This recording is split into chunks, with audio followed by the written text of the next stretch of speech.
आप सभी दर्शकों को मैं अजय मोहन कुशवाहा नए विचारों के साथ क्रांतिकारी जय भीम, जय मंडल, जय संविधान, इंकलाब जिंदाबाद। आइए मिल करके बहुजनों की बात करते हैं, आवाम की आवाज़ को उठाते हैं। आप देख रहे हैं सभी सम्मानित दर्शक यूट्यूब चैनल भाई Ajay Mohan Kushwaha, one nation one education. और आज नए विचारों को ध्यान में रखते हुए हम बात करेंगे यमुना पार, प्रयागराज के यमुना पार लोकसभा सीट के बारे में। आज जो नाम यहाँ पर निकल करके आ रहे हैं उन नामों को मैं आपको अवगत कराने जा रहा हूँ साथियों, और कहाँ से कैसे गुणागणित हो रही है और कौन से उम्मीदवार कहाँ से आ जाएगा मैं बात करूँगा। जैसा कि जानकारी मुझे जो भी रही राजनीतिक गलियारों से, बीजेपी से कौन आ रहा है इसके बारे में जानकारी मिली से आपसे चर्चा करने आए हैं साथियों। पहले तो मैं आपको चर्चा करके अवगत करा देना चाहता हूं कि 2019 लोकसभा चुनाव में यहां वर्तमान की सांसद रीता बहुगुणा जोशी जो भारतीय बीजेपी भाजपा के पार्टी से जीत करके लोकसभा पहुंची हैं, और यहाँ पर दूसरे नंबर के प्रत्याशी सपा के राजेंद्र सिंह पटेल थे, जो कि रीता बहुगुणा जोशी 4,94,454 वोट जो कि ईवीएम से पाई थी, इस बात को ध्यान रखिएगा। उसके बाद 3,10,179 वोट आप जो है राजेंद्र सिंह पटेल जी पाए थे। उसके बाद योगेश शुक्ला कांग्रेस से लड़े थे, 31,954 वोट मिला था इनको।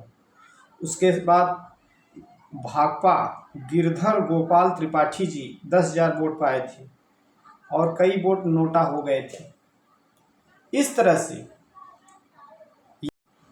यहाँ प्रयागराज सीट से, प्रयागराज की यमुना पार सीट लोकसभा सीट से जो भी रहा, और आपको मैं बताते चलूँ, मैं बात आज करने आया हूँ यमुना पार प्रयागराज में एक पूजा पाल जी हैं, जो वर्तमान में सपा से जीत करके विधानसभा में पहुंची थी, और अभी हाल ही में राज्यसभा का चुनाव हुआ। उस चुनाव में क्रॉस वोटिंग करके भाजपा के साथ निकल गए। साथियों, मैं आप सबको बताना चाहता हूं, इनकी शादी जब हुई पूजा पाल जी की, आप समझ लीजिए कि 9 दिन बीता था कि अतीक अहमद और वगैरह वगैरह के माध्यम से उमेश पाल की हत्या कर दी गई थी और अतीक अहमद जेल में बंद था।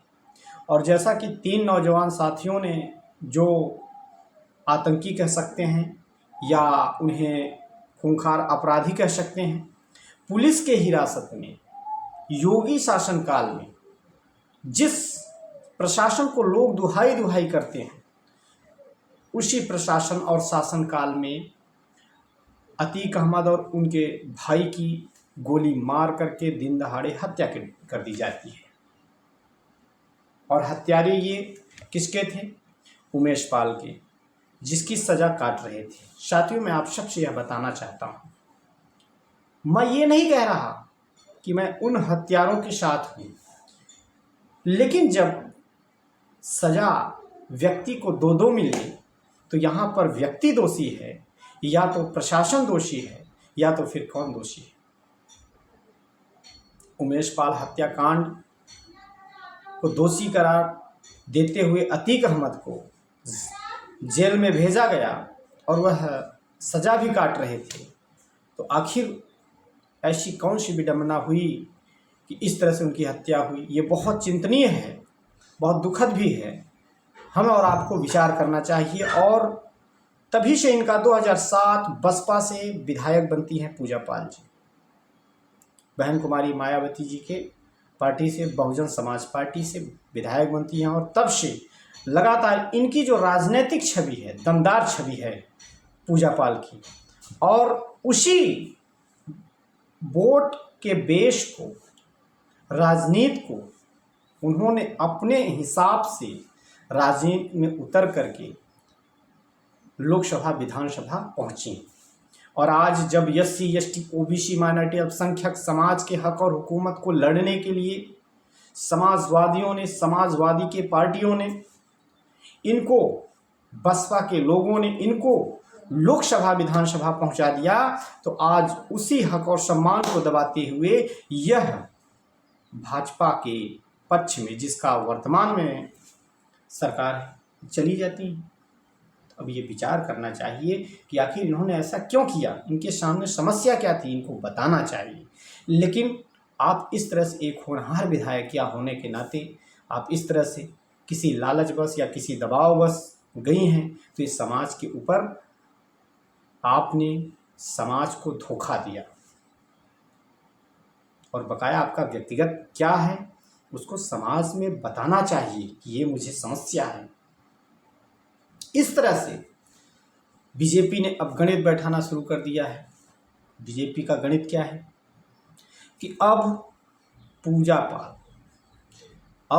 पाल को यमुना पार लोकसभा सीट से सांसदी लड़ाने के लिए बीजेपी ने अपना फंडा इनके ऊपर फेंक चुका है, और इसी लालचवश संभवतः राज्यसभा में क्रॉस वोटिंग भी हुई शायद।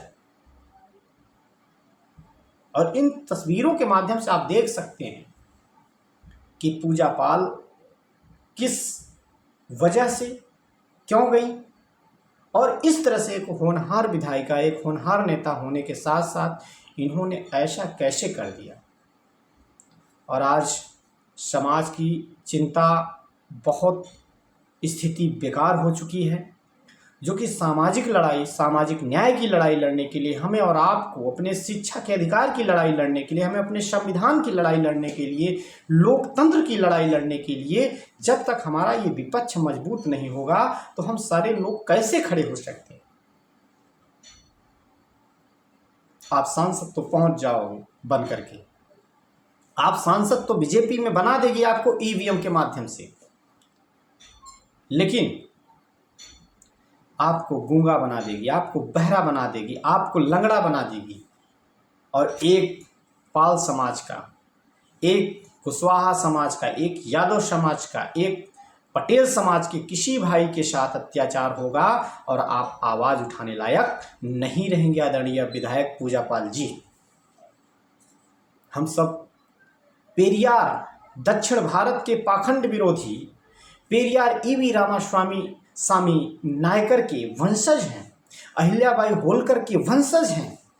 जिस पाखंड के खिलाफ, पाल समाज के सबसे बड़े पाखंड के विरोधी पेरियार ईवी रामास्वामी नायकर थे, और जिस पाखंड के खिलाफ पेरियार साहब ने जन आंदोलन दक्षिण भारत में खड़ा करके सच्ची रामायण आपको सौंपने का काम किया, और उस सच्ची रामायण की घोर निंदा करने वाले बीजेपी वाले लोग, और आज उन्हीं के गोदी में आप स्वर्णिम अक्षरों से भारत के संविधान के इतिहास को बचाना चाहते हैं।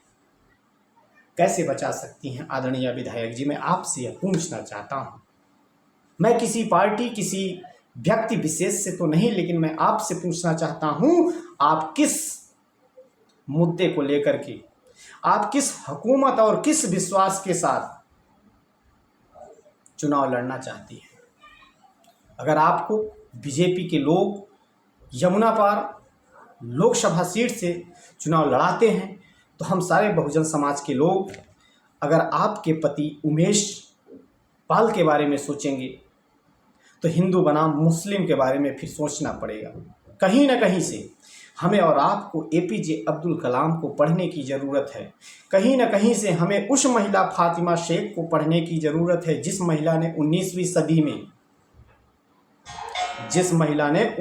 सदी में राष्ट्रमाता सावित्रीबाई फुले का साथ दिया, और आज उनकी बदौलत आदरणीय विधायक जी आप पढ़ लिख करके विधानसभा में पहुंची। हमें हिंदू बनाम मुस्लिम नहीं चाहिए, हमें मानवता और इंसानियत का रास्ता चाहिए। उस रास्ते की तलाश में आपको निकलना चाहिए। जब उस रास्ते की तलाश में निकलेंगी तो आपको नजर आएगा समाज की दयनीय स्थिति, आपको नजर आएगी समाज की बिगड़ती शिक्षा, आपको नजर आएगी समाज के स्वास्थ्य की बिगड़ती दशा और दिशा हमें और आपको विचार करना चाहिए। क्या हमारे SC ST OBC minority Bahujan Samaj के लोगों के लिए क्या यह पीड़ा को भाजपा वाले लोग समझते हैं? हम आपको बताना चाहते हैं, कई कई ऐसे हत्याकांड हुए हैं जिनमें पाल समाज के लोगों को भाजपा वालों ने ही, बीजेपी और RSS वालों ने ही प्रताड़ित किया। एक FIR तक नहीं लिखा गया। एक उदाहरण देना चाहता हूं आप सारे लोगों को। आपको राजमाता कृष्णा पटेल, अपना दल और कमेरावादी, आप सबको पता होना चाहिए, पल्लवी पटेल और एक और पटेल, नाम नहीं याद आ रहा है, क्या नाम है, मिर्जापुर से सांसद हैं बीजेपी से। अब आप सोचिए, उनके पिताजी को RSS और बीजेपी वालों ने इतना गंदा बिहेव किया था, मैं बता नहीं सकता कि आज उन्हीं के गोदी में ये लोग सो रहे हैं। बल्कि यहाँ पर राजमाता कृष्णा पटेल, पल्लवी पटेल अपनी जगह सही हैं, लेकिन मिर्जापुर की सांसदिका जो अपना दल से इस समय कई विधायक हैं, वो अपने स्वाभिमान की लड़ाई लड़ना नहीं जानती। उन्हें तो मंत्री पद दे दिया गया है। जब समाज की बात आएगी तो समाज के हक और सम्मान और स्वाभिमान की आवाज़ को उठाने की बात आएगी तो लोग गर्व से पल्लवी पटेल को याद करेंगे। इसलिए मैं आपसे निवेदन करूंगा, आदरणीय विधायिका पूजा पाल जी, आप स्वाभिमान की लड़ाई लड़िए, हम सब आप सबके साथ हैं। अगर आप इस तरह से अगर आएंगे तो हमारे बहुजन समाज के लोगों के हाथ बंधे हैं, क्योंकि हम सारे लोग SC ST OBC समाज के दर्द और पीड़ा, शिक्षा, स्वास्थ्य, सुरक्षा की लड़ाई लड़ने का कार्य कर रहे हैं, कलम और किताब बचाने की लड़ाई लड़ रहे हैं। इसलिए मैं आपसे आग्रह करूंगा हाथ जोड़ करके कि आप खुल करके अपने समाज के हक और हुकूमत के लिए लड़े। मैं हम सब आपके साथ हैं। इसी बात के साथ विदा लेता हूं। कई सवाल छोड़े हैं, आप लोग विचार करिएगा।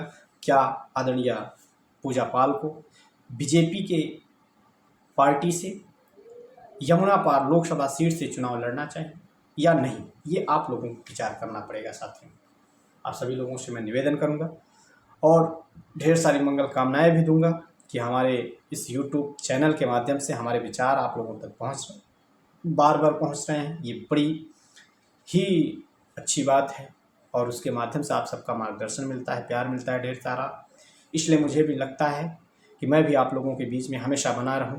मेरा मकसद समाज को जगाने का है, मेरा मकसद स्वाभिमान की लड़ाई लड़ने का है, न कि हमें इसके माध्यम से कोई आय का अर्निंग हो। हाँ, अगर आप लोगों का साथ रहा तो उस समाज को कार्य करने के लिए इसके माध्यम से 2 पैसे मिलेंगे तो हम और भी मजबूती से लड़ेंगे। इसलिए आप लोग चैनल को सब्सक्राइब करके जरूर जुड़े और मार्गदर्शन करते रहिए। आप सभी लोगों से अगले वीडियो मिलने से पहले विदा लेते हैं और पुनः फिर मिलते हैं नए विचारों के साथ। और आप सभी को क्रांतिकारी जय भीम, जय मंडल, जय संविधान, इंकलाब जिंदाबाद।